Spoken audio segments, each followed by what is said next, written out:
Yang terhormat kepada Bapak Ahmad selaku pemateri kita pada hari ini.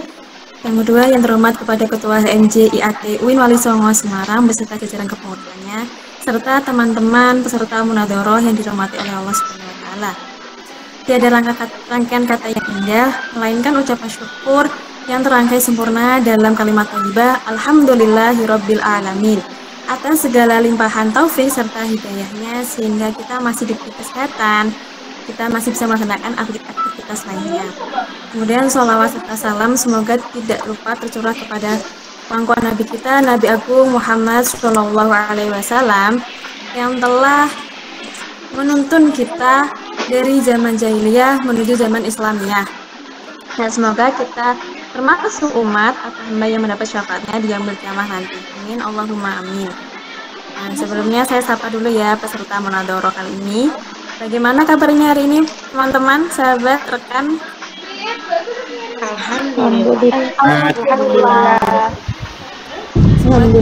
Alhamdulillahirabbil alamin. Alhamdulillah. Nah, sebelumnya perkenalkan nama saya Khalifah Hidirai selaku moderator yang akan memimpin jalannya munadoroh kali ini selama beberapa menit ke depan.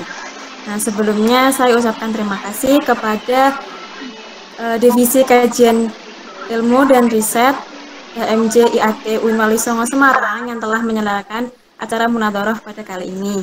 Dan tak lupa saya ucapkan terima kasih kepada Bapak Ahmad yang telah bersedia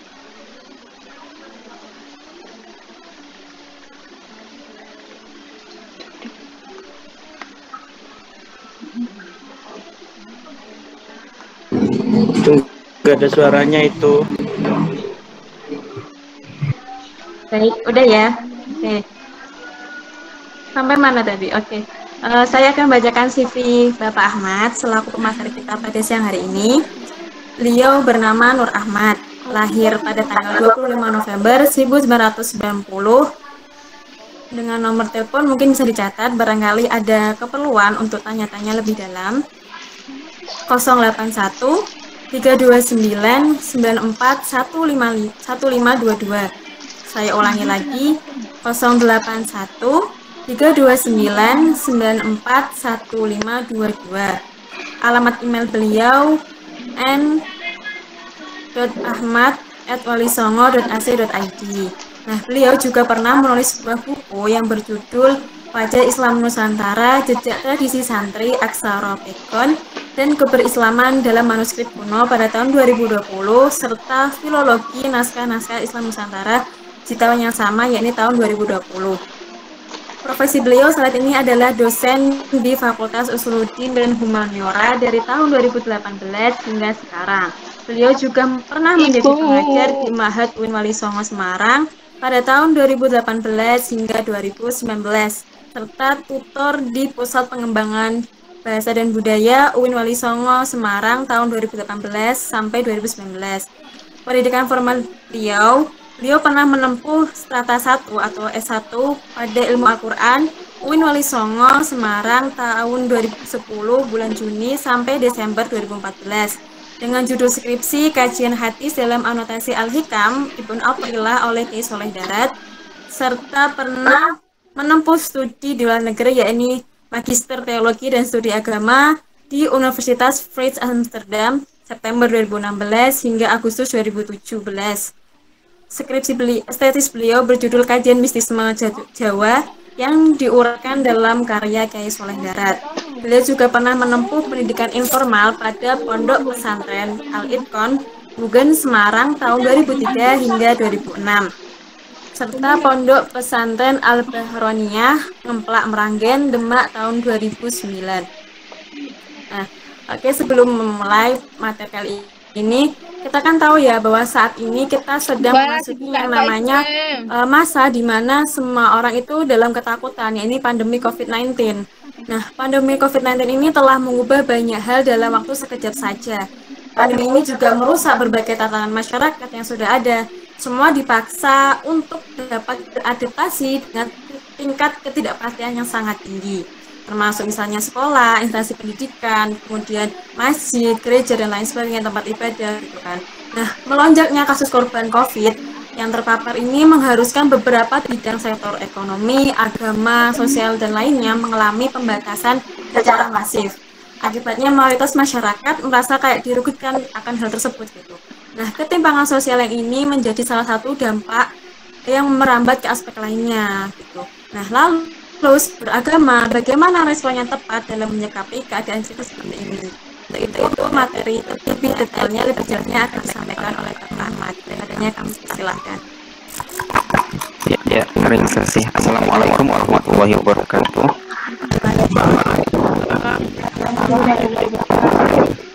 Bismillah, alhamdulillah, wassalatu wassalamu ala rasulillah. Amma ba'd.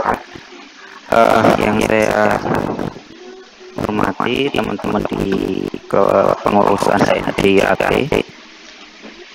serta moderator Mbak Mulfa Hidira. Terima kasih, saya senang sebenarnya bisa join dengan mahasiswa, dengan kawan-kawan mahasiswa itu. Saya merasa penuh semangat melihat kawan-kawan berdiskusi dan membahas hal-hal yang terkait dengan situasi terkini, tidak hanya bermain gadget seperti yang nampaknya menjadi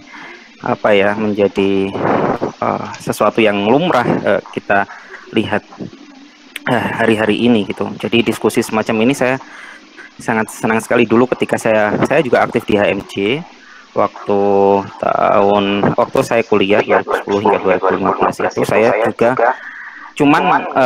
saya menjadi ketua bidang bagian kajian kitab. Sekarang masih ada apa enggak ya kayaknya? Enggak ada ya? Masih ada ya? Kajian kitab, kemudian di Jihaki juga bagian dari kajian kitab itu, diskusi dan kajian kitab.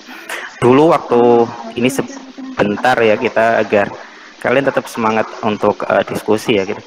Dulu waktu masih kuliah itu hampir setiap minggu bahkan kita diskusi terus di HMJ, menghadirkan tidak hanya kawan-kawan sendiri tetapi juga dosen-dosen baik dari dalam fakultas maupun di luar dari fakultas Usuluddin, karena mahasiswa itu punya privilege sendiri untuk menghadirkan orang-orang yang orang-orang lain merasa canggung atau kelompok lain tanpa ada wadahnya itu merasa canggung atau kesulitan, tetapi karena HMJ mahasiswa tampaknya biasa saja atau bisa saja kapan saja untuk mengundang orang-orang tersebut yang mana di sekitar kita itu banyak bisa diambil ilmunya gitu untuk diajak diskusi, untuk merefleksikan situasi-situasi terkini. Hari ini kita akan membahas tentang refleksi religius atau sebenarnya bukan respon, lebih tepatnya strategi religius dalam menghadapi situasi krisis. Pertama kali saya ditawari oleh yang WA saya lupa namanya, dari HMJ itu menyatakan ingin membahas terkait dengan PPKM. Sangat spesifik sekali. Saya bilang itu saya mau berbicara, tapi kita coba ambil konteks yang lebih luas daripada sekedar situasi PPKM yang berlangsung mungkin satu bulan nanti kalau diperpanjang lagi. Jadi ini karena beberapa hal juga, termasuk cara pandang kita terkait dengan agama yang sifatnya jangan reaktif terhadap situasi, tetapi lebih menyediakan strategi yang berjangka lebih panjang dan lebih bisa kukuh menjadi pedoman bagi kita dalam menghadapi perubahan situasi yang ada. Oleh sebab itu saya menawarkan situasi di masa krisis. Saya mau share PowerPoint saya.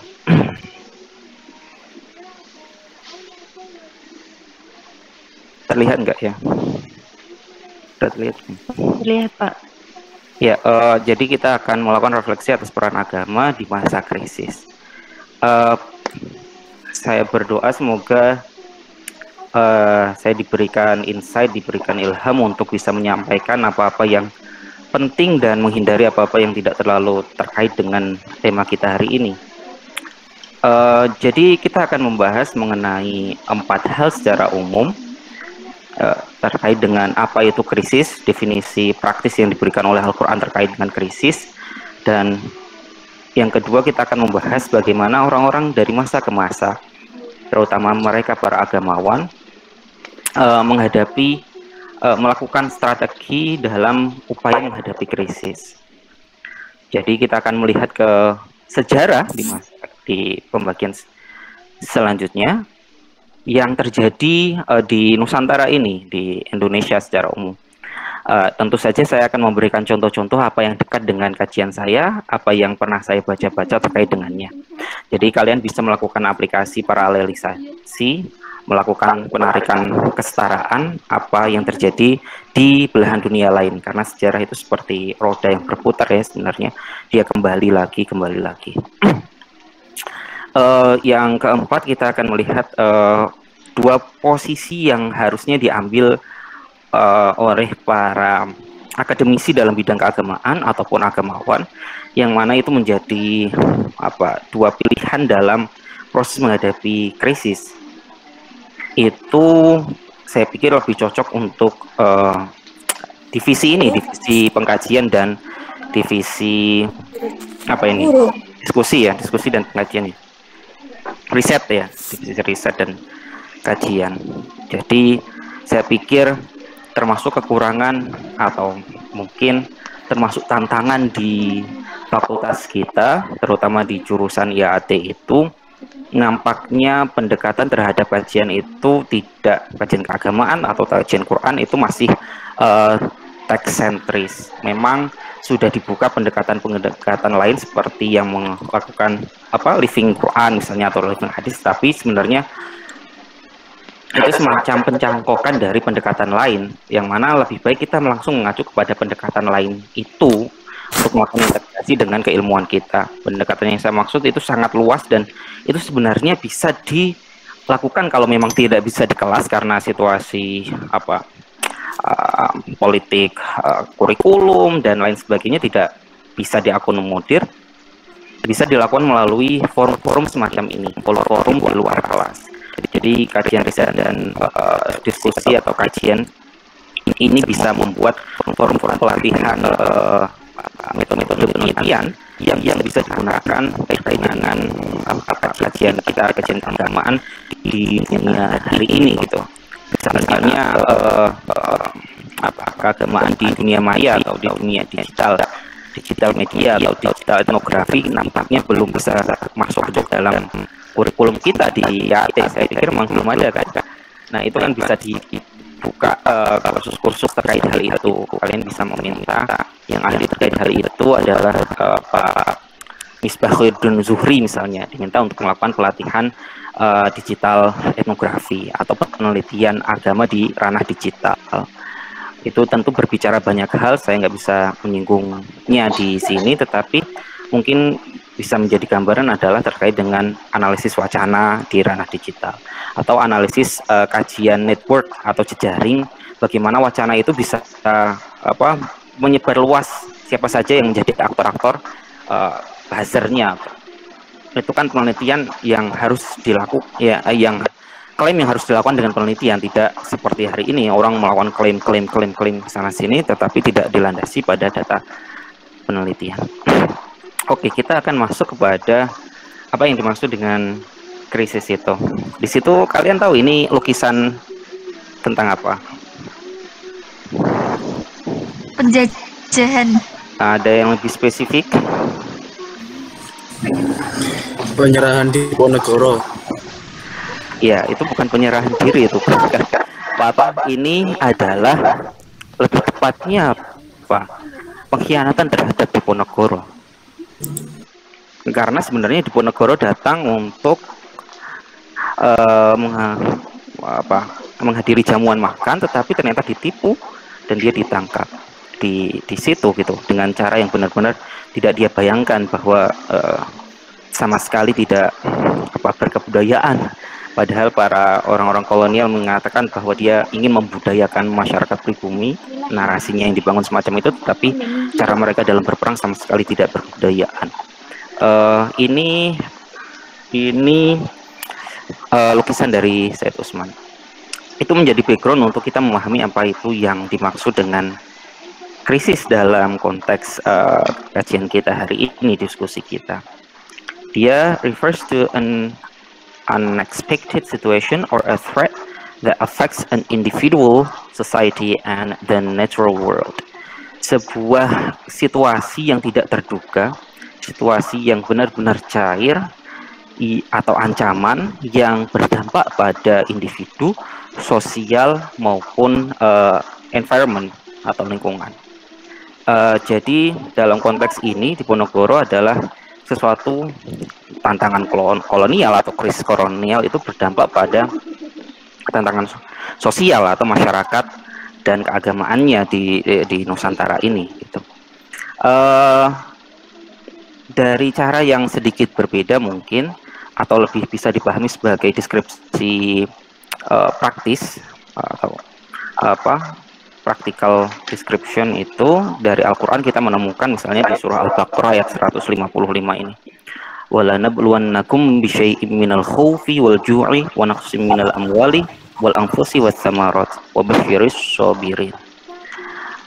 Dan kami akan mengujimu dengan sedikit dari ketakutan, kelaparan, hilangnya harta atau jiwa, ataupun ini tanaman, ya, dan berikanlah kabar gembira kepada mereka orang-orang yang sabar. Dalam konteks ini, bala atau suatu cobaan atau sebuah krisis itu adalah sesuatu yang niscaya pasti terjadi dari masa ke masa. Kalau kita meyakini bahwa Al-Quran itu sholihun likulli zaman wa makan, maka kita harus siap bahwa bala itu pasti akan terjadi, dan itu akan menimpa kita atau menimpa, termasuk diantaranya adalah manusia juga, umat muslim juga yang tertimpa bala itu, berupa ketakutan, berupa kelaparan, atau kekurangan harta, atau meninggalnya sanak saudara, ataupun kekurangan dari makanan yang kita makan gitu. Dan berikanlah kabar gembira kepada orang yang sabar. Dalam satu aspek kita harus melihat bahwa dengan dikaitkan dengan Allah Subhanahu wa Ta'ala dalam satu aspek, maka kita harus menerima bahwa itu adalah bagian dari takdir Allah, bahwa Allah menetapkan bahwa kita akan menghadapi situasi-situasi semacam ini dalam rangka melaksanakan syariat atau dalam rangka menjadi hamba Allah itu. Ketakutan ini, tafsir yang diberikan misalnya kita bisa merujuk kepada Ar-Razi ataupun tafsir yang lain, tapi saya sangat suka tafsir Ar-Razi ini, Mafatihul Ghaib atau tafsir Al-Kabir itu, karena analisis yang diberikan di dalamnya sangat detail dan dijabarkan menggunakan rasionalisasi yang sangat kuat gitu. Tafsir Al-Kabir atau tafsir Mafatihul Ghaib karya Fakhruddin Ar-Razi. Beliau menyebutkan, mengutip dari pendapat Imam Syafi'i misalnya, bahwa al-khauf itu adalah khauf minallah, takut akan Allah Subhanahu wa Ta'ala. Ju' adalah ketakutan yang dikaitkan dengan puasa.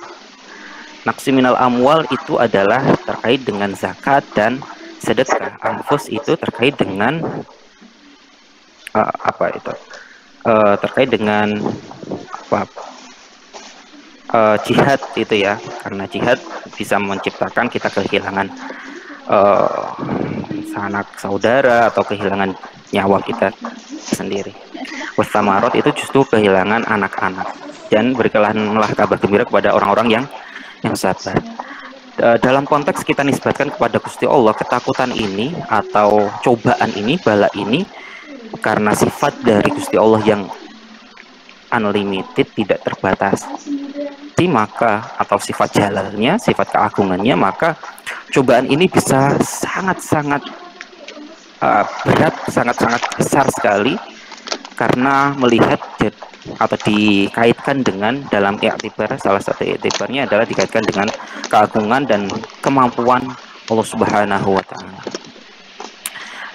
Jadi kita kalau melihat apa yang terjadi di dunia hari ini, maka kita seharusnya atau Al-Quran ini mengajarkan untuk menjadikan orang yang tidak terlalu kagetan dalam satu sisi ya, gitu, dalam satu sisi karena iktibarnya dikaitkan dengan Allah Subhanahu wa taala, menerimanya sebagai takdir, qada dan qadarnya. Untuk salah satunya ya seperti sebagian ulama hari ini bilang untuk meringankan dampak dari cobaan tersebut itu.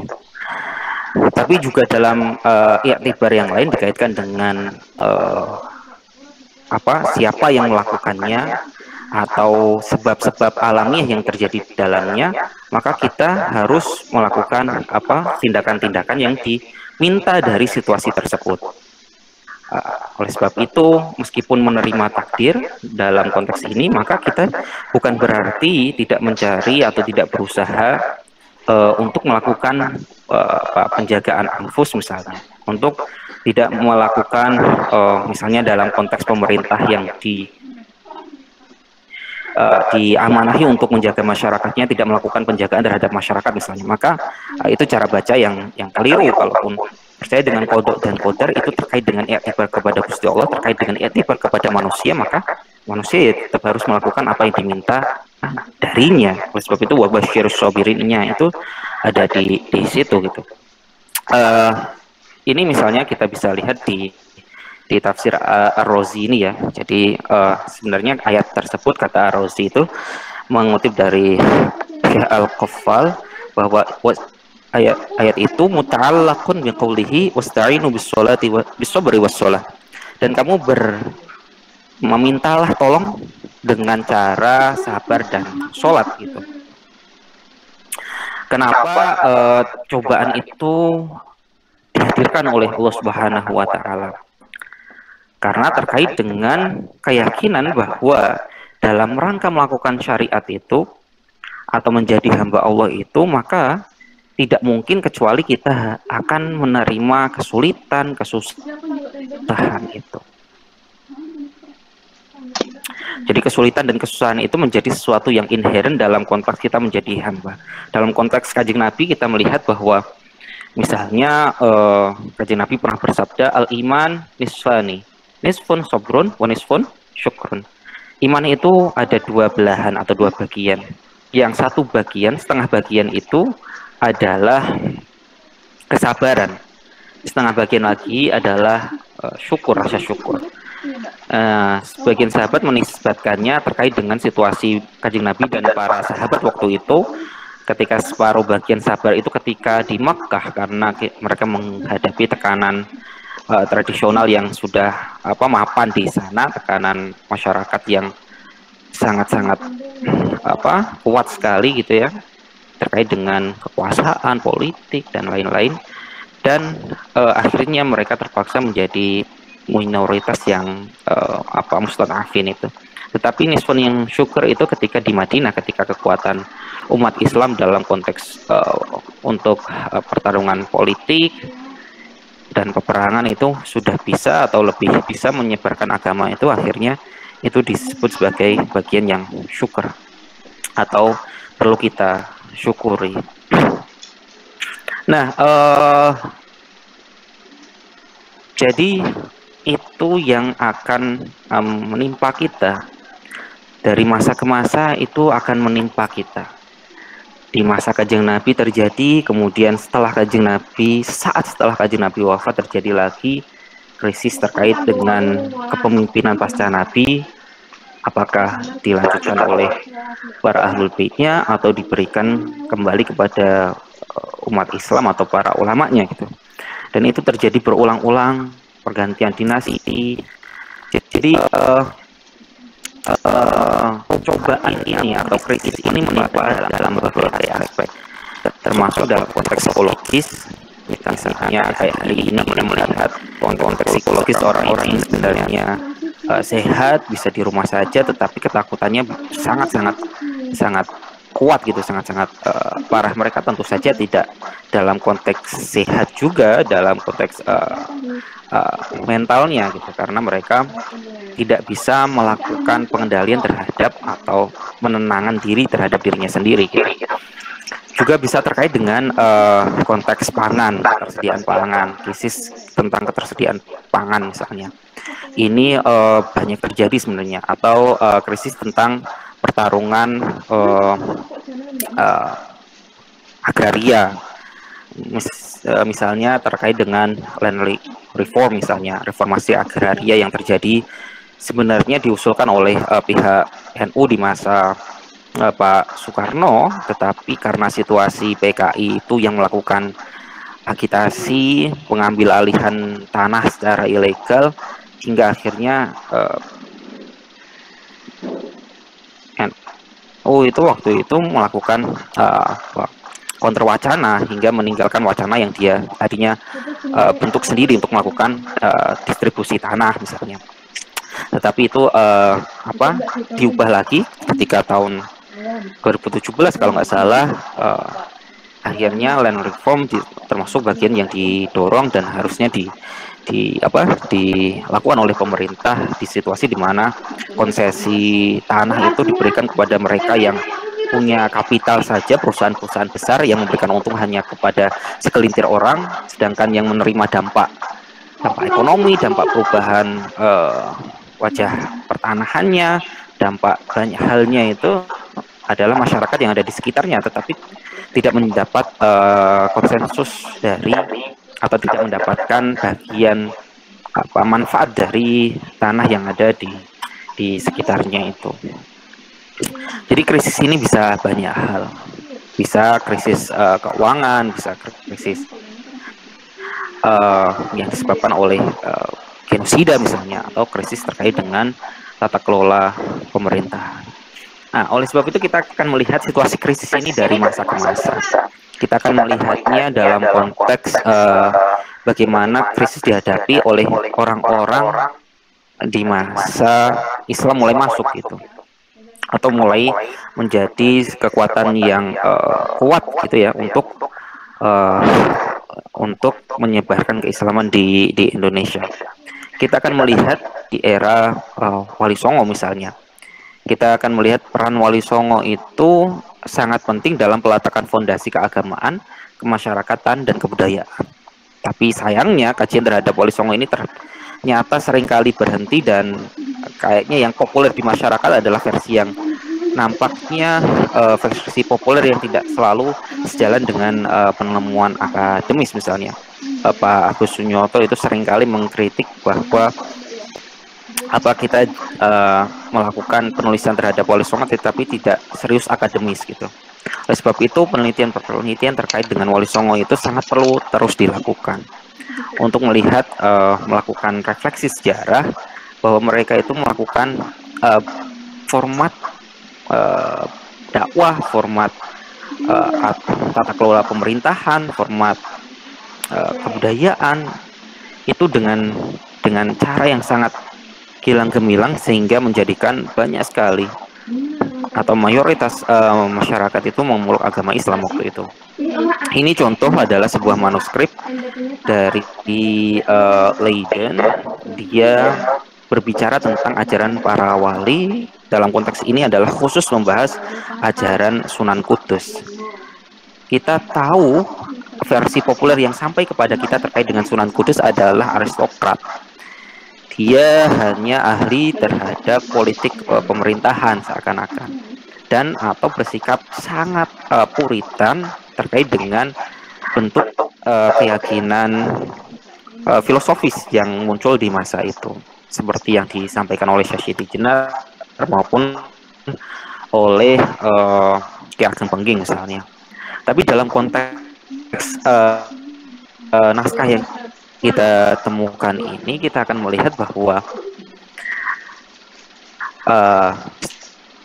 story itu, bahwa di sini kita ditunjukkan Sunan Kudus yang mengajarkan terkait dengan tasawuf yang sesuai dengan masanya adalah sangat filosofis, sangat filosofis. Kita akan melihat konsep-konsep fana, kemudian konsep mengenai tauhid yang diartikan dalam konteks naskah ini wujud tunggal, tentang wajibul wujud hanya satu,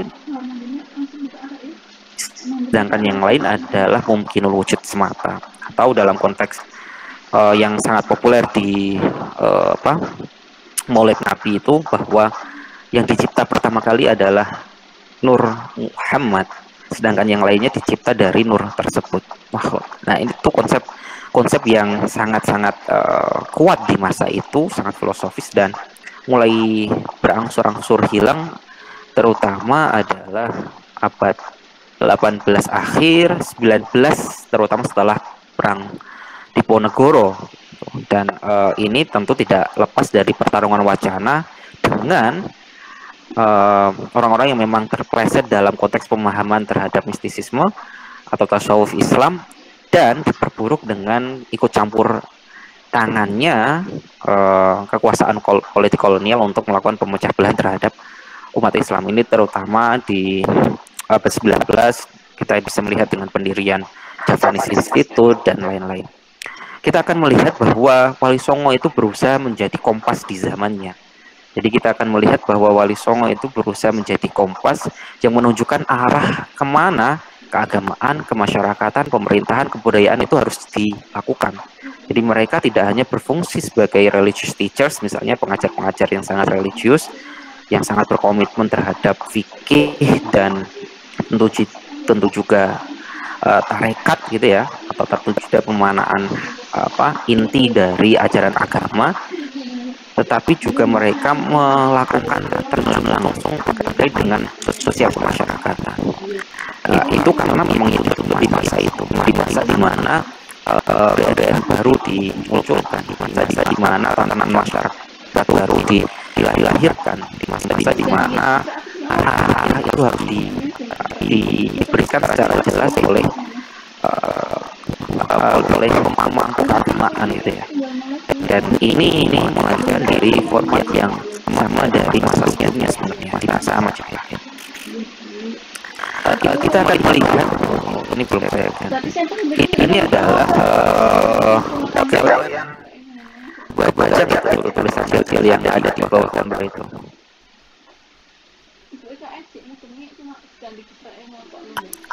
Enggak ya? Halo, suara saya terdengar? Nggak nampak, Pak. Enggak nampak. Itu adalah kapal yang dinaiki oleh Syekh Yusuf ketika beliau akan dibuang ke Ceylon nampaknya. Syekh Yusuf kita tahu, Syekh Yusuf Tajul Khalwati Al-Maqassari Al-Bantani adalah seorang ulama multi talenta. Dia pergi ke Mekah, meninggalkan tempatnya di Makassar untuk belajar ilmu. Sebelum berangkat ke Mekah, dia mampir dulu ke Banten, di mana dia bertemu dengan Sultan Ageng Tirtayasa di sana. Dan dia melanjutkan studi di Mekah, Madinah, mengambil guru yang sama dengan guru dari Abdul Rauf As-Singkili, yaitu Ibrahim Al-Qurani dan Ahmad Al-Qusasi. Ini Syekh Yusuf ini sepulang dari Mekah, sepulang dari pendidikannya di sana selama berapa puluh tahun ya, karena beliau pulang ke Mekah itu langsung diambil mantu oleh Sultan Ageng Tirtayasa yang merupakan sebenarnya kawannya sendiri, dan dia diangkat menjadi Qadil Qudot Kesultanan Banten. Dan di sini krisis yang terjadi adalah krisis perlawanan terhadap kolonialisme, terutama setelah Sultan Ageng Tirtayasa menentukan siapa pengganti kesultanannya.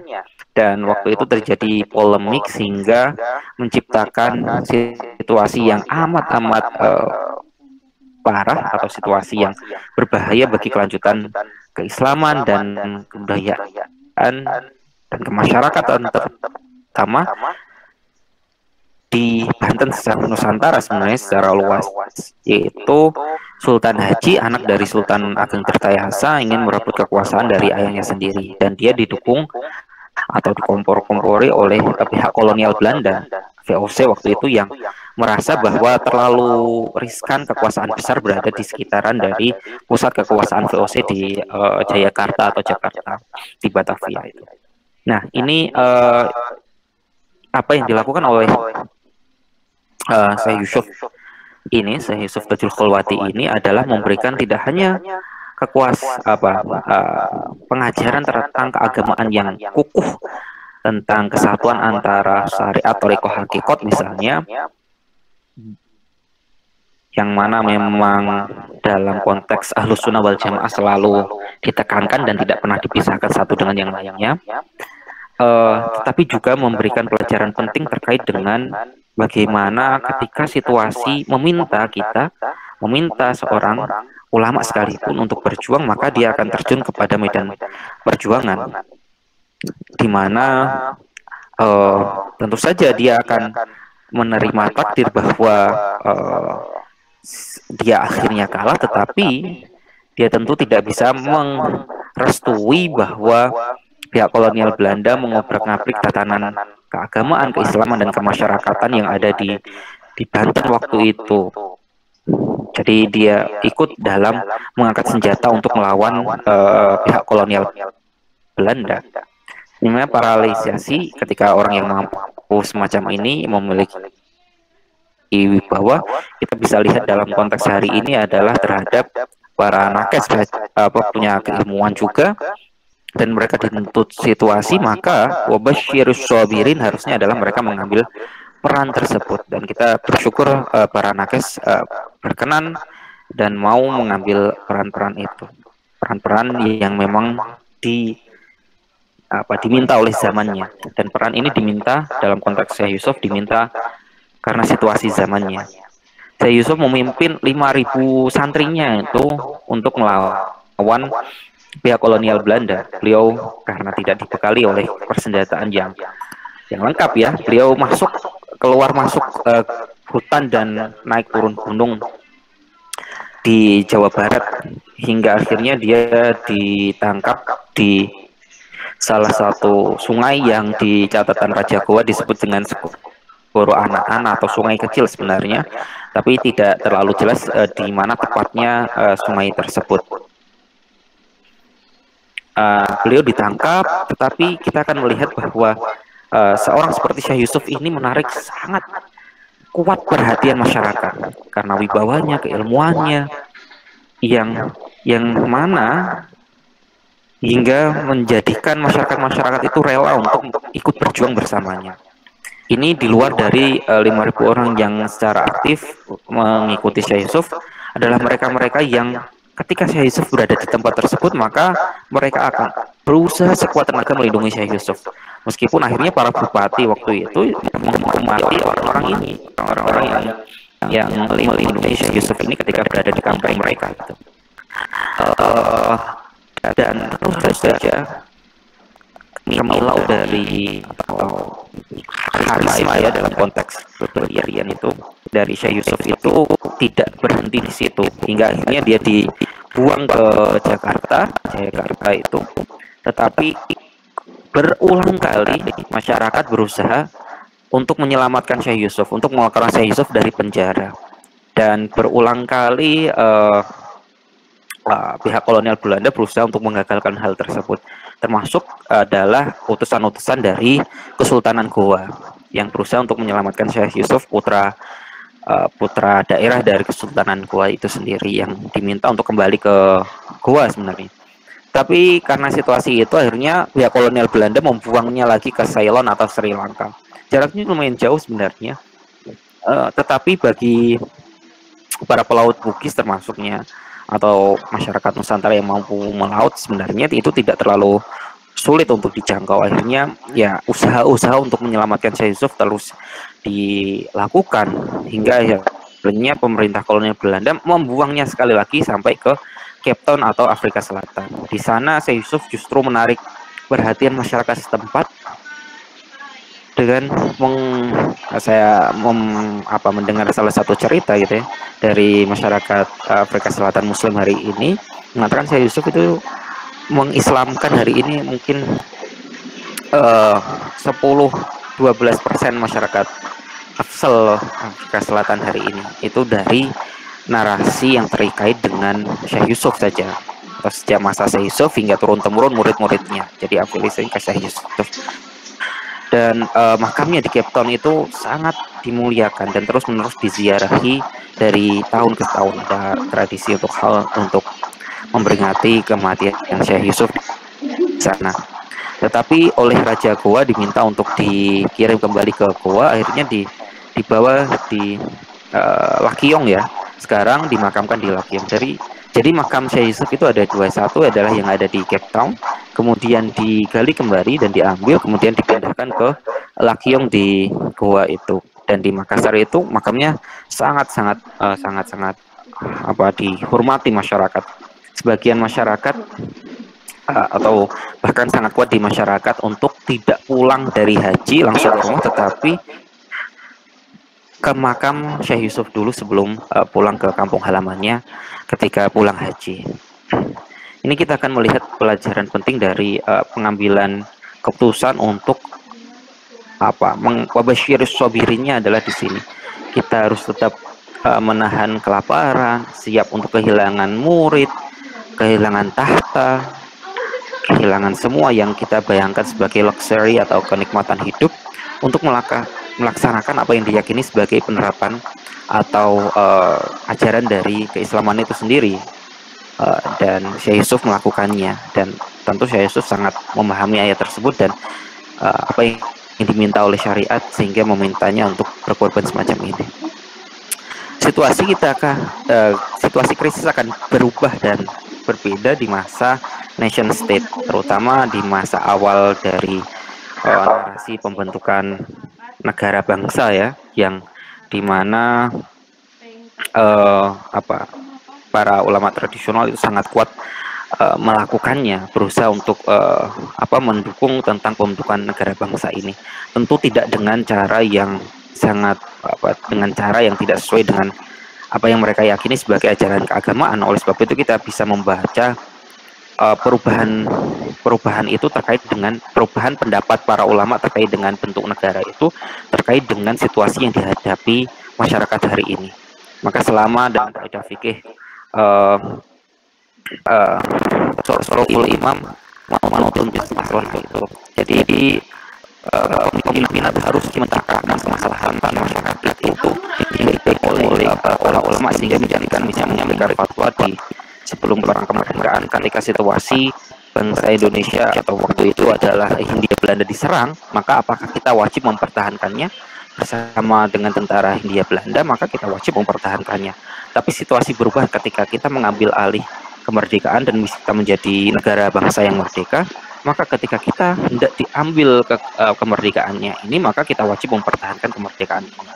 Nah, narasi semacam inilah yang menjadikan kayaknya orang-orang yang tidak mampu memahami pilihan para ulama itu menjadikan para ulama sebagai sasaran tembak gitu ya, sasaran kritik pedas terkait dengan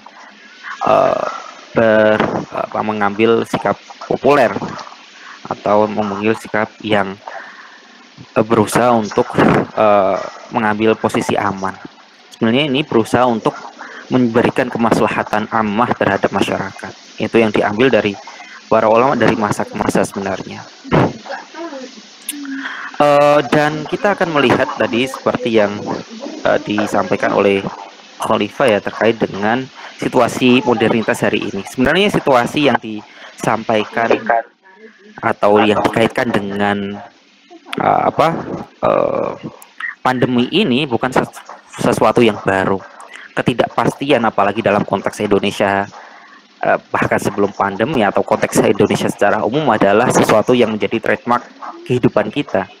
Jadi saya pernah berbicara atau ngobrol dengan guru di Bali itu ya, ketika saya kursus selama 6 bulan di sana. Dia berasal dari Inggris. Dia bercerita bahwa situasi di Indonesia itu memang serba tidak pasti. Waktu itu saya tidak terlalu paham konteks yang dia maksudkan, tetapi ternyata saya paham terkait dengan situasi itu ketika studi di Amsterdam waktu itu, yang mana ya jantung Eropa ya sama secara umum sebagai satu kesatuan Eropa. yaitu tentang uh, tata kelola pemerintahan terutama yang lebih pasti ya, lebih berjangka panjang alih-alih seperti yang kita lihat hari ini atau bertahun-tahun di Indonesia terkait perubahan presiden, perubahan menteri, perubahan pimpinan, perubahan rektor, pasti melakukan perubahan hal-hal yang fondasional atau sesuatu yang sangat mendasar terkait dengan kebijakannya. Jadi sangat-sangat tidak pasti dalam konteks ini gitu. Nah, itu ketidakpastian sebenarnya menjadi sifat dari modernitas. Zygmunt Bauman membuat menulis sebuah buku terkait dengan liquid fear atau ketidakpastian menciptakan ketakutan yang dialami oleh semua orang. Dua orang tidak pernah merasa yakin bahwa keduanya akan terus-menerus bekerja sama, tapi keduanya pasti yakin bahwa pada satu titik karena beda interest, beda kepentingan, karena situasi desakan sosial dan lain sebagainya menjadikan mereka harus berpisah dalam konteks hubungan apapun.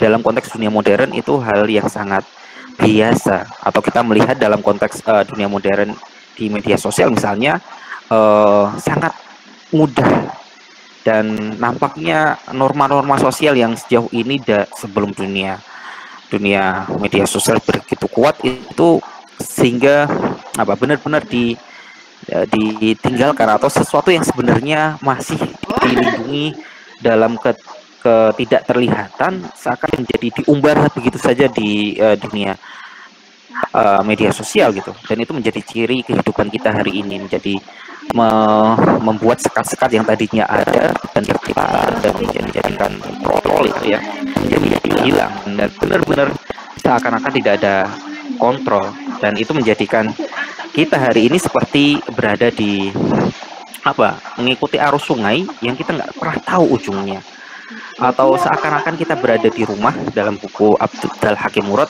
tetapi sebenarnya rumah itu tidak diam di tempatnya tetapi berkeliling kemana-mana, menjadikan dalam konteks Europe misalnya adalah perubahan yang sangat drastis dari 1960, 1980 sampai Inggris mengambil ini, karena Syekh Abdul Hakim Murad dari Inggris mengambil sikap untuk lepas dari Uni Eropa misalnya, adalah sebuah pengkhianatan terhadap tradisi yang mereka pegang kukuh sebenarnya sebagai integrasi masyarakat Uni Eropa itu, tetapi dikhianati sendiri dalam beberapa tahun saja. Jadi dunia ini berada dalam ketidakpastian, dan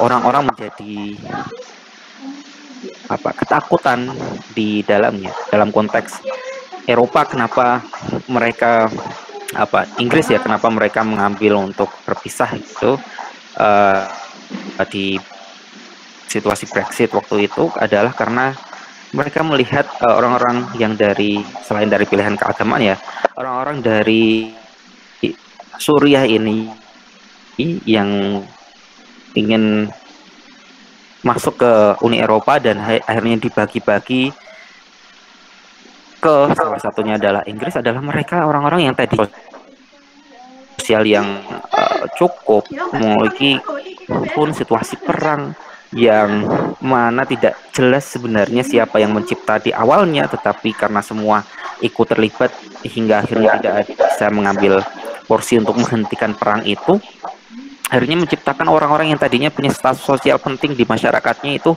besoknya menjadi gelandangan di negeri lain, dan itu menjadikan sesuatu yang sangat tidak pasti di dunia hari ini gitu. Dan agama tentu saja berfungsi untuk memberikan pengayoman di dalamnya. Pengayoman termasuk tentu saja pengayoman secara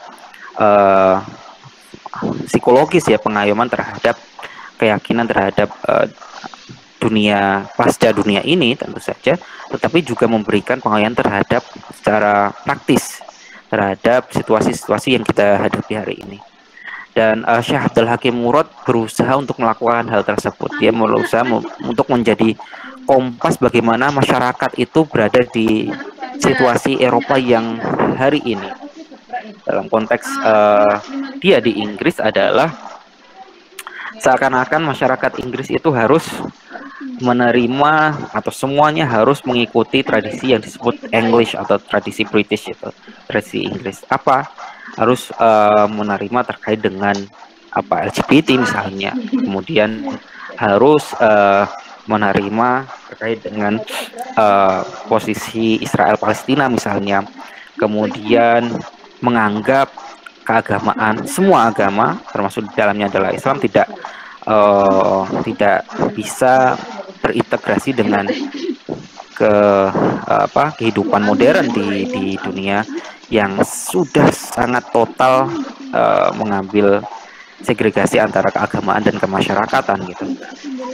Di kita kan kita belum mengalami itu, tetapi benih-benihnya nampaknya sudah mulai muncul dan tentu akan menjadi tantangan berat atau tantangan besar bagi kita di masa-masa setelah ini untuk menjadi agamawan yang bisa melakukan dua hal atau paling tidak salah satu dari dua hal. Tantangan Anda nanti, Anda itu tidak akan kehilangan job selama situasi atau kehilangan kesempatan untuk memberi manfaat dalam konteks keberagamaan ya. Anda khairunas anfa'uhum linnas itu, sebaik-baik manusia dalam memberi manfaat itu, Anda tidak akan kehilangan konteks. Konteksnya sangat-sangat besar sekali untuk Anda bisa lakukan gitu. Posisi yang bisa Anda ambil pertama tentu saja menjadikan keilmuan Anda sebagai practical guidance, adalah petunjuk bagi masyarakat secara umum, atau menjadikan Anda sebagai orang yang melakukan pemberian petunjuk seperti dalam gambar Gus Bahar misalnya. Kita bisa lihat mungkin situasinya ada, tidak harus menjadikan Anda buat main-main show, tapi bagian dari kolaborator untuk menciptakan guidance itu bisa terselenggara gitu. Jadi bagaimana kita bisa mengimbangi dari konten-konten yang misalnya dianggap secara keagamaan tidak bisa dibenarkan, misalnya kita imbangi dengan konten-konten yang lebih bersifat perbaikan ke masyarakat, kemudian guidance tentang keagamaan itu bisa muncul, dan ini sudah banyak dilakukan, tetapi tidak harus dihentikan karena posisi yang diambil oleh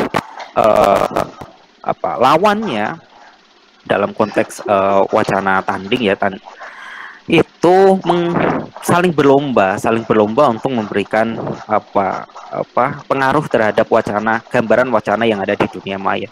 Oleh sebab itu nggak ada hentinya. Kalian itu akan terus dibutuhkan untuk mengisi ruang-ruang tersebut, menggantikan orang yang sebelumnya telah paripurna, telah selesai, atau memberikan ide-ide baru terkait dengan bagaimana guidance ini bisa dimasyarakatkan di masyarakat luas, atau mengisi ruang-ruang yang tadinya yang masih kosong terkait dengan pemberian guidance ini atau petunjuk keagamaan dalam tataran populer. Tentu ini yang kita bisa lihat juga sejak masa Wali Songo hingga hari ini, para menjadikan diri sebagai bagian dari circle dari pembentukan wacana keulamaan, wacana yang tentu saja goalnya adalah mengikuti dan mendapatkan ridho Allah Subhanahu wa Ta'ala, dan itu terus berlangsung dari masa ke masa. Para ulama misalnya seperti yang saya sebut tadi, Sunan Kudus masih dinisbatkan sebagai aristokrat semata,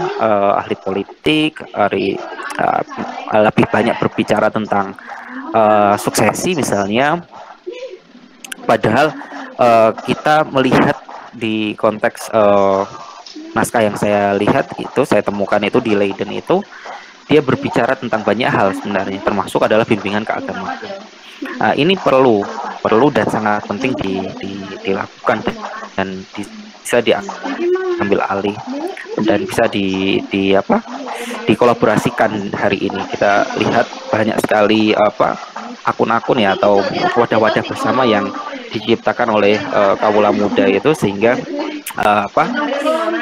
ruang-ruang kosong itu yang tadinya tidak ada yang memikirkan untuk mengisi ruang itu dengan kebaikan, sekarang mulai terisi. Tetapi tentu saja masih banyak ruang-ruang lain yang bisa diisi dalam tataran posisi kalian atau dalam lingkup yang lebih kecil, kemudian sedang, kemudian lingkup yang sangat luas. Posisi kedua adalah memberikan strategi atau yang sifatnya adalah kajian akademik. Dan ini sifatnya lebih strategis karena dia lebih berjangka panjang dan harus difikirkan terkait dengan kebermanfaatannya, merespon situasi-situasi yang dibayangkan ada di masa depan, tantangan yang akan muncul ada. Ini misalnya saya coba melakukan ini ya meletakkan fondasi tentang pemahaman kita terkait dengan masyarakat Islam di masa lampau.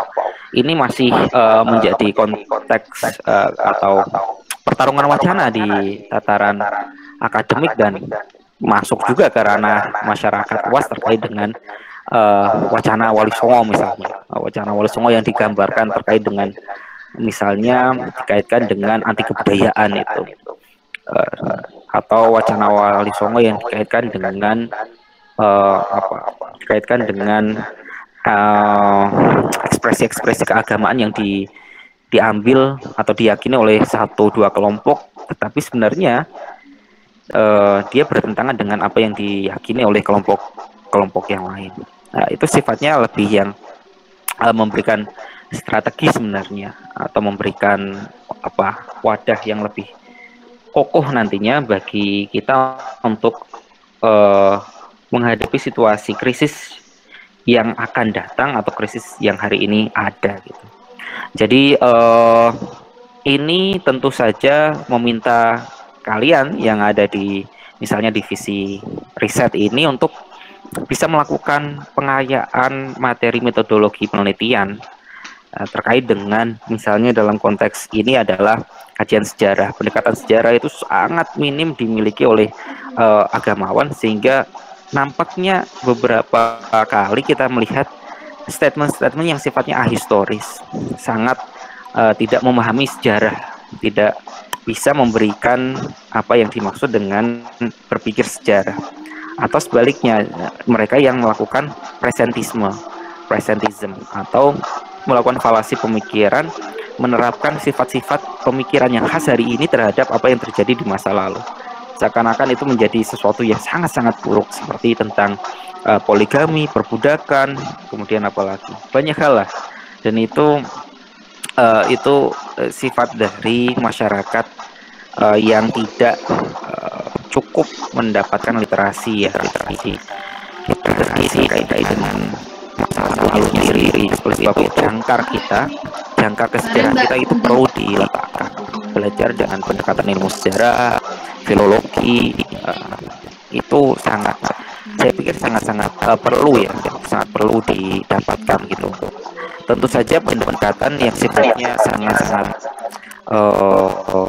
normatif atau penguasaan terhadap keilmuan normatif Quran misalnya, tafsir dan pendapat terkait dengan perbedaan pendapat terkait dengan tafsir atau textual studies, benar-benar teks mengacu ke masa lalu, tentu saja penting, tetapi sifatnya harus menjadi bekal untuk merespon situasi hari ini.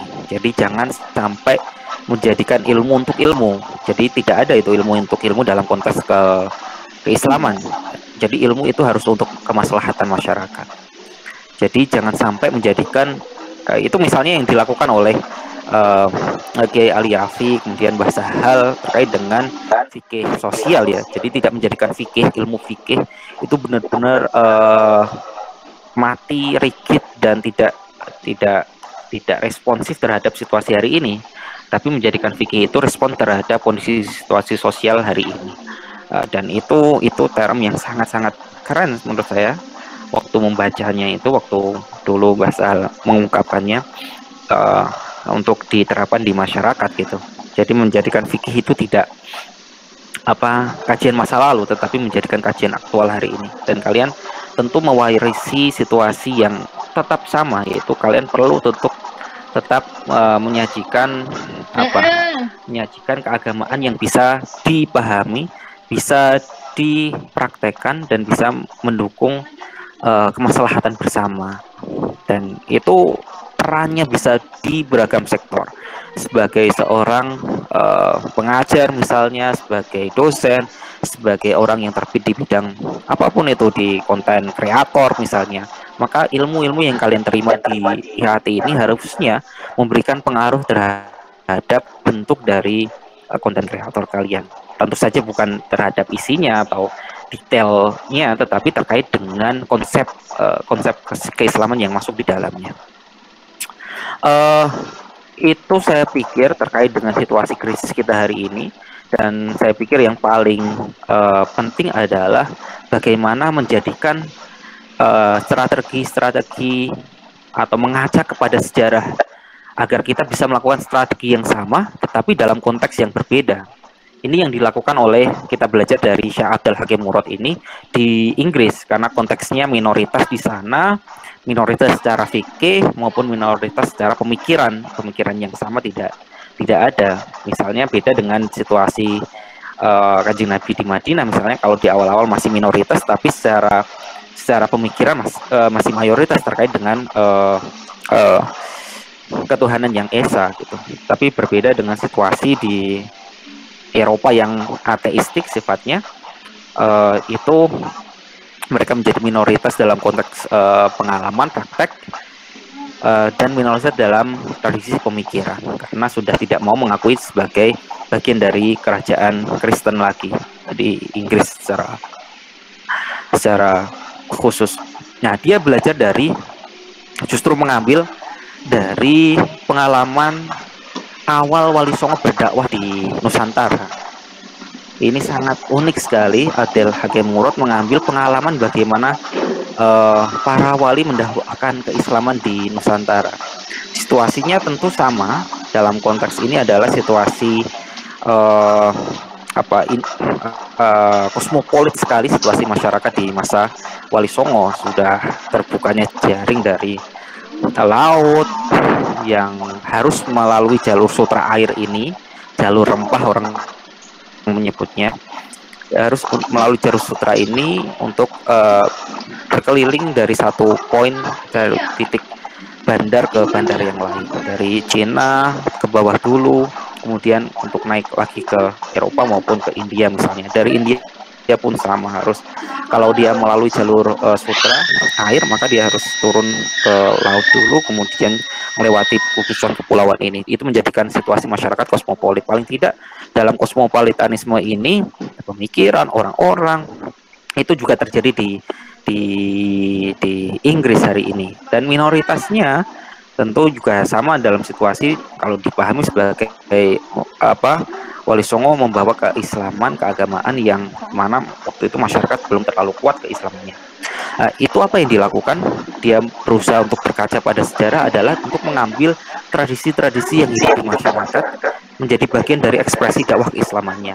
Kalau kita melihat para wali itu menciptakan tembang mocopatan yang berkelanjutan dari kawin dan kidung, tetapi mengambil bentuk lain yang khas karakter keislamannya.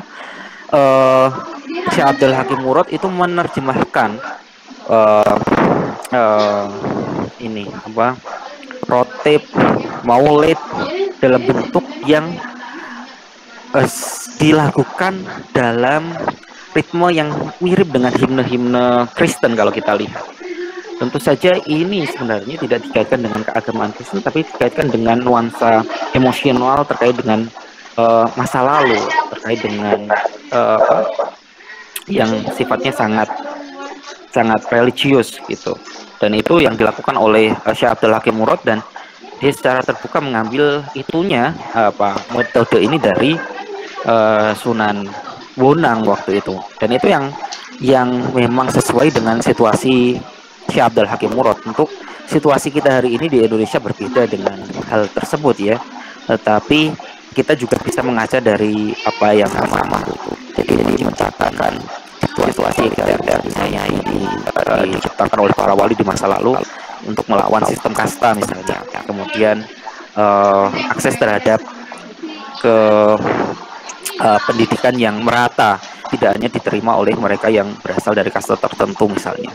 Itu yang dibuka oleh para wali melalui pendidikan pesantrennya misalnya di Ampel Denta dan di banyak tempat itu ya, yang mana orang-orang daerah, orang-orang setempat yang tidak merasa memiliki status untuk menjadi ulama pun diperkenankan untuk menjadi murid dalam pesantren.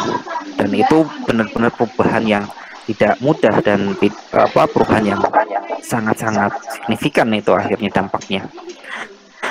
Itu mungkin yang bisa saya sampaikan terkait dengan situasi krisis kita dan bagaimana kita melakukan navigasi terhadap situasi krisis ini. Navigasi yang tidak hanya dalam konteks krisis kesehatan seperti yang kita lihat hari ini, tetapi dalam konteks krisis-krisis yang lain.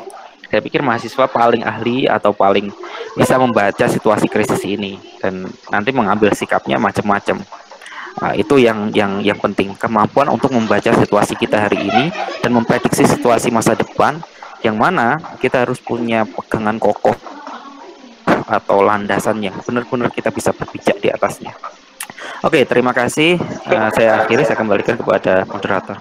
Assalamualaikum warahmatullahi wabarakatuh. Waalaikumsalam warahmatullahi wabarakatuh. Waalaikumsalam warahmatullahi wabarakatuh.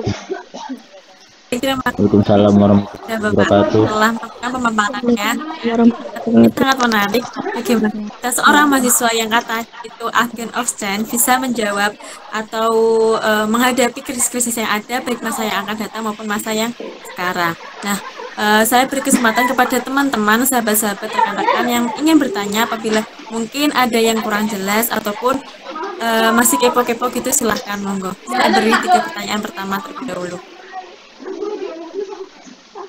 Nunggu sampai berkakek-kakek. Izin bertanya boleh? Monggo Mbak, silahkan. Iya, sebelumnya mohon maaf belum bisa on cam karena sinyalnya di sini itu hilang-hilangan Pak. Mohon izin, perkenalkan nama saya Elviana Febi. Saya izin bertanya. Sebelumnya yang saya tertarik dari diskusi siang hari ini adalah karena Pak Nur Rahmat itu menyangkutkan maksudnya menjelaskan terlebih dahulu kayak sejarahnya sebelum ke permasalahan topik yang sekarang dibahas gitu. Jadi kan ini kan tentang refleksi agama di masa krisis ya. Nah itu kan Pak Nur Rahmat tadi menjelaskan dari sejarahnya dulu, kayak merefleksikan dari bagaimana tokoh-tokoh agama atau ulama dan tokoh yang ada di masa lampau itu merespon atau menyikapi dari permasalahan yang ada. Nah, kemudian tadi juga Pak Nur Rahmat menyinggung tentang kalau sekarang itu banyak orang agamawan atau bahkan tokoh-tokoh ilmuwan yang kurang memahami pengkajian sejarahnya, itu maksudnya masih minimnya di situ. Dan kalaupun memang ada, itu masih ada presentism, terus falasi logical fallacy atau dan lain sebagainya, dan akhirnya sudut pandang atau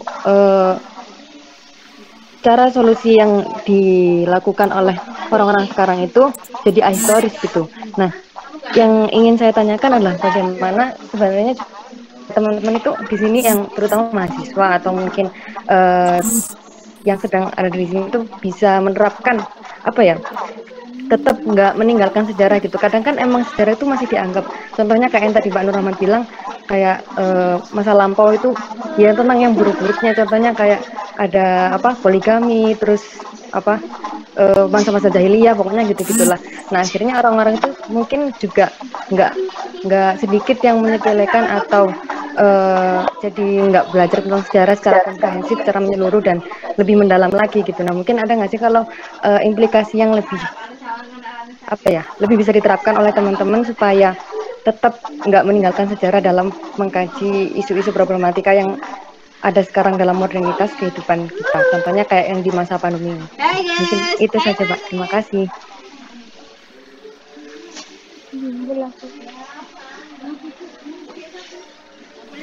Baik, untuk teman-teman yang lain bagaimana? Atau mungkin langsung dijawab gimana Pak? Ya, terima kasih Alfiana. Tadi bertanya terkait dengan bagaimana kita bisa mengacu kepada sejarah. Saya pikir ini nggak bisa ditawar sebenarnya. Kita harus memiliki terutama bagi mereka yang ingin menjadi atau menjadi acuan masyarakat misalnya, harus mampu mengacak kepada sejarah. Saya pikir mengacak kepada sejarah itu bagian penting untuk kita memahami situasi hari ini. Ada sebuah buku dari Sam Wagner penulis dari Amerika Serikat, buku Pulitzer Award yang Amerika Serikat tahun 2006 kalau nggak salah. Itu dia menulis buku historical thinking atau berpikir historis, dan dia melakukan kesimpulan betapa pentingnya kita memahami sejarah hari ini untuk bisa sejarah masa lalu untuk bisa memahami situasi hari ini dan bisa menentukan sikap di masa depan, menentukan langkah-langkah apa yang harus diambil di masa depan. Dalam konteks ini, misalnya dalam konteks yang sangat spesifik, dia mengambil contoh adalah sikap terhadap Abraham Lincoln, misalnya tokoh yang sangat Abraham Lincoln itu tokoh yang sangat dihormati oleh masyarakat Amerika Serikat sebagai bapak kemerdekaan ya di Amerika Serikat, yang memimpin di masa krisis, situasi krisis di mana terjadi perang saudara yang berkepanjangan di Amerika itu. Dalam konteks apa ya kita bisa belajar terkait dengan Abraham Lincoln itu adalah terkait dengan konteks perbudakan.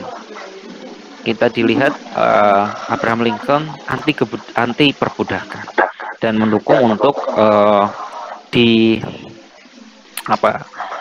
dibebaskannya budak-budak. Tetapi padahal dia sendiri memiliki budak dan dia berada di belahan Amerika Selatan, Situasinya seakan-akan mitos yang diciptakan adalah akhirnya Abraham Lincoln, ketika seorang membaca fakta itu, seakan-akan Abraham Lincoln itu benar-benar sangat buruk sekali.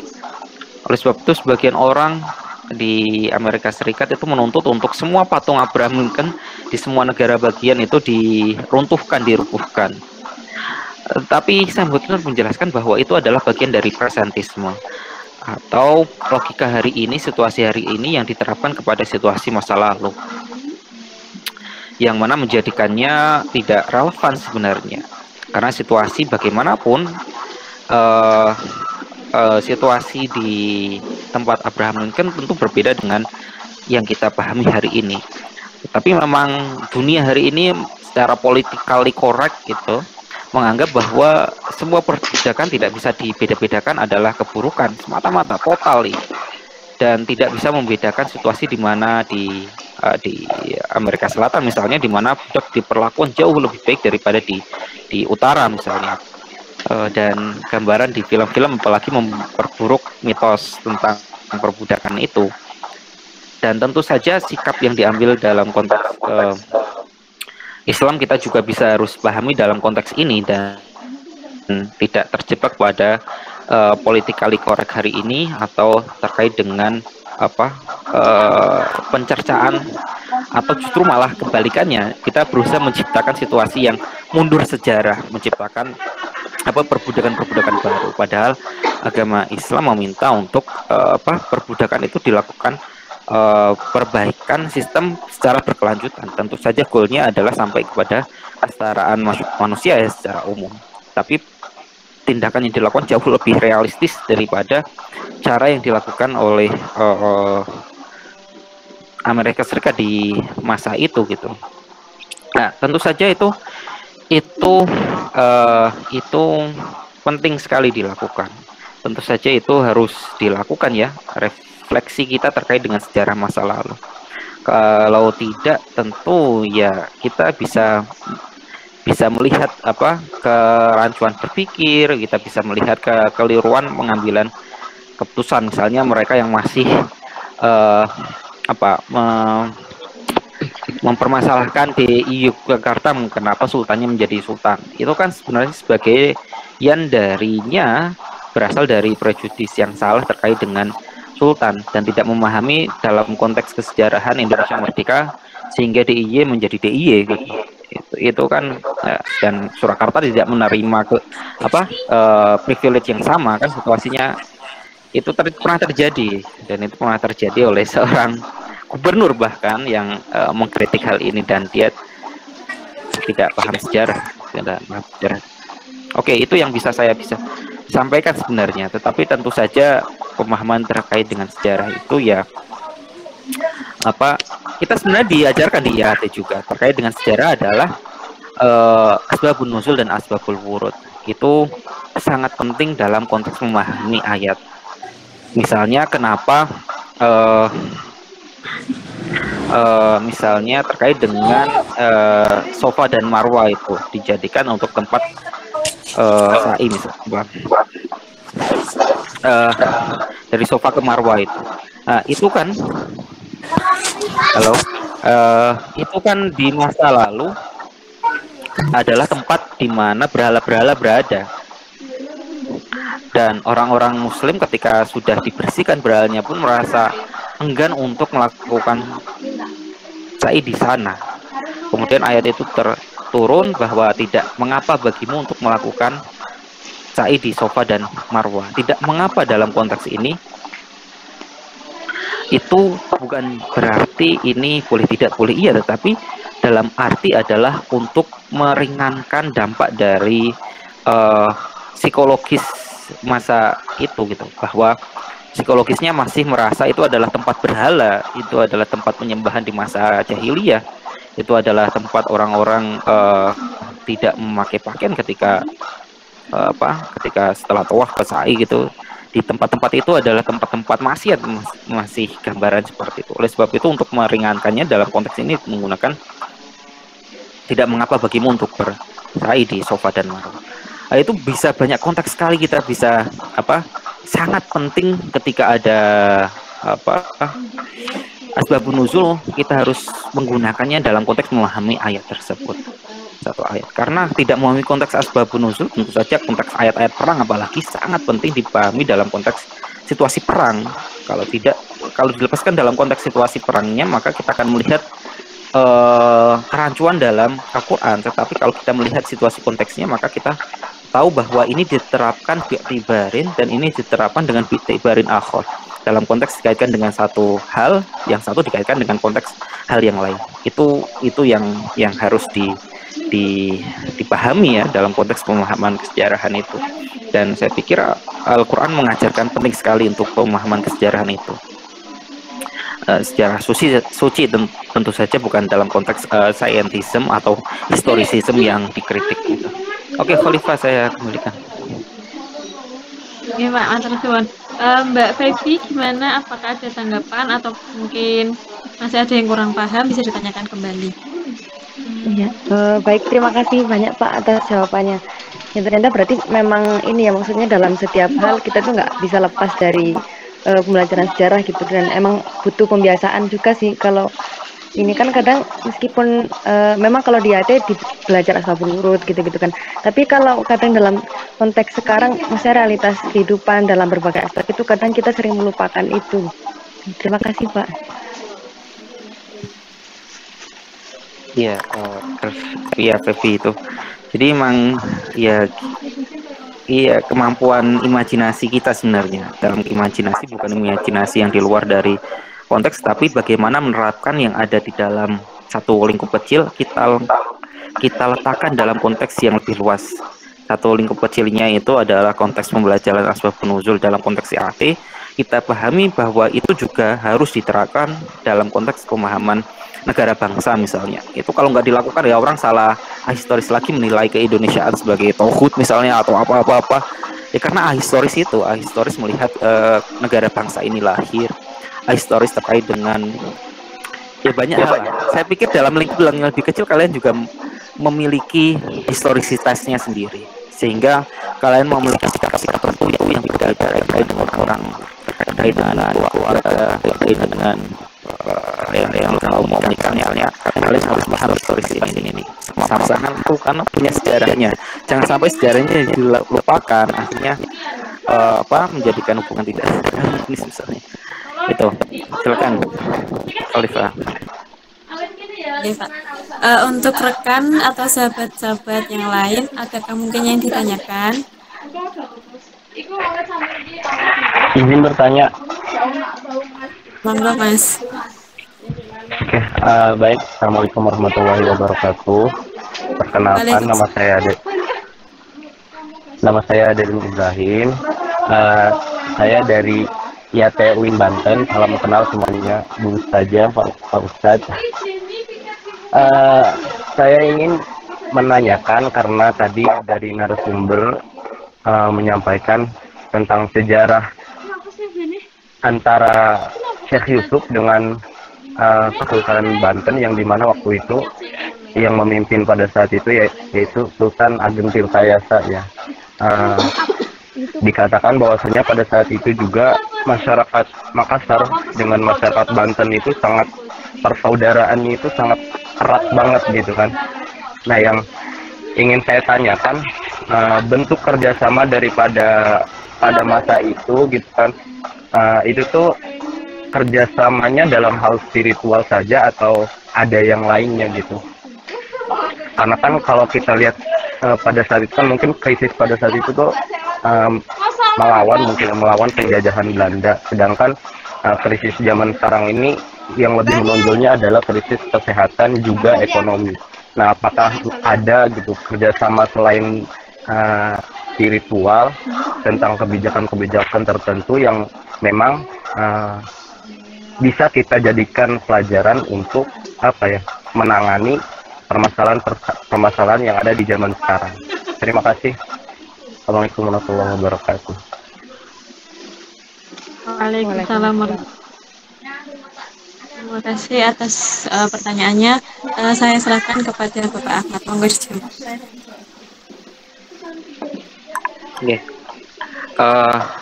Terima kasih Mas Dedun Ibrahim dari Banten ya, dari Banten. Tadi pertanyaan terkait dengan bagaimana atau bentuk-bentuk kerjasama apa yang dilakukan oleh masyarakat yang bisa kita tarik refleksi terhadapnya untuk diterapkan di masa kini. Saya terus terang saja ya tidak terlalu tahu banyak terkait dengan situasi sosial kemasyarakatan detail di Banten dan Makassar, di luar dari apa yang menjadi bidang kajian saya terkait dengan keagamaan ya, Deden ya. Jadi saya tentu tidak bisa merasa sok tahu akhirnya memberikan jawaban yang di luar dari kemampuan saya. Tapi yang saya tahu adalah terkait dengan memang kedua kemasyarakatan ini sangat dekat dan menjadi menjadi saling bertukar keilmuan dalam konteks keagamaan dan kekuasaan politik. Jadi kita bisa melihat misalnya para sultan di Kesultanan Banten itu mempelajari kitab-kitab yang dikubah dari para ulama di Makassar. Atau misalnya pas perang itu murid-murid dari Syekh Yusuf yang berasal dari Makassar ikut hadir, datang dan berusaha untuk membela Syekh Yusuf di waktu Syekh Yusuf ditangkap itu, kalau nggak salah awal bulan atau peralihan tahun dari 16 berapa gitu ya, ketika Syekh Yusuf ditangkap itu akhir tahun itu, disebutkan oleh Valentin dalam Old Indies itu bahwa di antara murid-murid beliau itu berasal dari Makassar dan mereka dipulangkan ke Makassar setelah Syekh Yusuf ditangkap. Dan kita melihat bahwa Valentin nampaknya sangat iri terkait dengan bentuk penghormatan terhadap Syekh Yusuf yang sangat berbeda dengan apa yang diterima oleh orang yang berhasil menangkap Syekh Yusuf. Jadi Van Ruys kalau nggak salah. Ini dia menyebut Valentin pergi ke Cape Town. Di Cape Town dia melihat Syekh Yusuf makamnya sangat indah, dihiasi oleh kaligrafi dan batu-batuan alam. Sedangkan dan dikunjungi setiap harinya oleh para peziarah yang merasa hormat dengan Syekh Yusuf, merasa mendapatkan kebahagiaan dari pencerahan keagamaan oleh Syekh Yusuf. Tapi di Tanah Abang, tempat dari Van Hapel dan salah satu jenderalnya itu Van Hapel, yang satunya itu Van Ruys kalau nggak salah, itu dimakamkan. Mereka dilupakan oleh sejarah. Dia menulisnya nampaknya merasa kagum dan merasa sedih juga terkait dengan apa yang diterima oleh jenderal-jenderal kolonial Belanda mereka yang tidak mendapatkan apapun penghormatan dari masyarakat apalagi, dan dilupakan oleh pemerintah kolonial setelahnya gitu. Tidak ada keberlanjutan terkait dengan keturunannya, terkait dengan apa yang gitu. Tidak ada gelar pahlawan apalagi, tapi terkait dengan dijadikan pahlawan. Beliau tidak dijadikan pahlawan pun masyarakat sangat terhadap Yusuf yang dinisbatkan kepada Al-Makassari dan Al-Bantan. Jadi saya pikir saya nggak punya data yang secara spesifik di masa Syekh Yusuf terkait dengan masyarakat Banten dan Makassar. Tapi saya punya sebuah undang-undang, sebenarnya undang-undang di masa abad ke-18 yang dikeluarkan oleh pihak kolonial Belanda, sebenarnya dalam bahasa Jawi ya, dalam bahasa Melayu aksaranya Jawi, itu menyebutkan terkait dengan jual beli yang amat luas terjadi di antara masyarakat di kepulauan di Nusantara. Jawa naik ke Kalimantan, ke Sumatera, itu sangat sering terjadi, dan dalam jumlah besar jual beli yang terjadi dan menguntungkan ekonomi masyarakat, dan itu diakuisisi oleh pihak kolonial Belanda untuk kepentingan mereka sendiri. Dan dan itu yang terjadi selama berabad-abad ya. Terjadi situasi di mana mereka saling bertukar kebutuhan yang dihasilkan di Jawa, misalnya dijual ke Kalimantan, hasil-hasil yang berasal dari Kalimantan dijual di Jawa gitu. Dan itu sebenarnya hukum ekonomi saja yang berjalan di sana sebenarnya. Itu Khalifah. Oke, Pak. Untuk Mas Deden gimana? Apakah ada tanggapan lagi atau cukup? Cukup. Terima kasih, Ustaz. Kepada rekan-rekan atau sahabat-sahabat semuanya, untuk sesi pertanyaan kami cukupkan karena mengingat waktu sudah menunjukkan hampir pukul setengah 4. Maka itu kesimpulan dari saya, ya ini apa itu krisis? Krisis adalah sesuatu yang niscaya pasti ada dari masa ke masa, dan kita sebagai hamba Allah menerima bahwa itu adalah semua berasal dari takdir Allah. Kemudian untuk melihat pada masa era Wali Songo, di mana Wali Songo itu dijadikan sebagai kompas dan peletakan fondasi keagamaan, kemasyarakatan serta kebudayaan. Dan dunia ini adalah sebuah fase ketidakpastian yang terus berubah, dan agama memberikan pengayoman psikologis maupun praktis.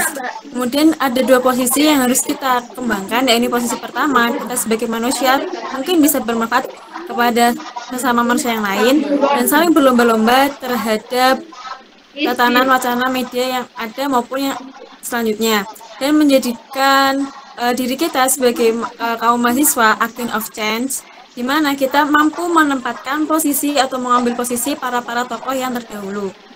Dan posisi yang kedua, ya ini adalah strategi bagaimana kita merespon situasi dengan tantangan yang ada dan di masa yang akan datang. Untuk itu cukup dari saya. Saya ucapkan terima kasih kepada sahabat, teman-teman, dan rekan-rekan yang sudah antusias dari awal hingga akhir. Mungkin dari Pak Nur Ahmad ada closing statement atau tambahan? Nggak ada, cukup mungkin dari saya. Saya pikir ya itu tadi, bahwa kalian nggak perlu khawatir terhadap situasi di masa datang. Situasi masa datang itu meminta kalian untuk kreatif, menciptakan. Kalian pasti dibutuhkan. Yang perlu adalah kalian membuat diri kalian itu dibutuhkan sesuai dalam konteks yang kalian memang diinginkan gitu. Kalian inginkan. Saya sebenarnya dalam konteks ini sebenarnya tidak ingin masuk PNS bekerja sebagai dosen, tapi saya sangat suka mengajar dan saya suka share diskusi gitu. Jadi itu yang dibutuhkan dari saya, akhirnya ya saya harus ngajar dan jadi dosen gitu. Tapi kalian bisa mengambil peran-peran yang sangat luas, menjadi kolaborator dalam konteks yang sangat luas dari keilmuan yang kalian terima. Misalnya dalam konteks yang spesifik ya, menjadi civil servant atau dari pegawai negeri sipil itu lulusan dari IAT sekarang diterima dalam konteks BIN misalnya. Badan Intelijen Negara itu menerima lulusan S1 untuk sebagai penganalisa itu mungkin dikaitkan dengan keamanan ya, terkait dengan misalnya kelompok itu yang dinilai perlu keagamaan yang bisa menganalisa ada. Jadi kalian perlu khawatir itu saja yang saya sampaikan. Mohon maaf ya. Assalamualaikum warahmatullahi wabarakatuh.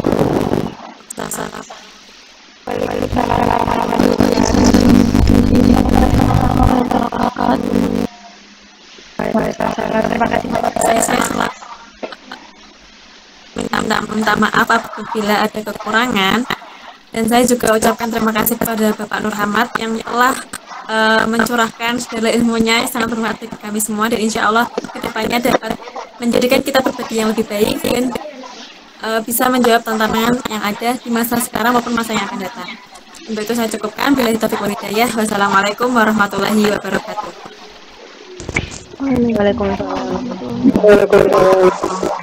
Waalaikumsalam warahmatullahi wabarakatuh.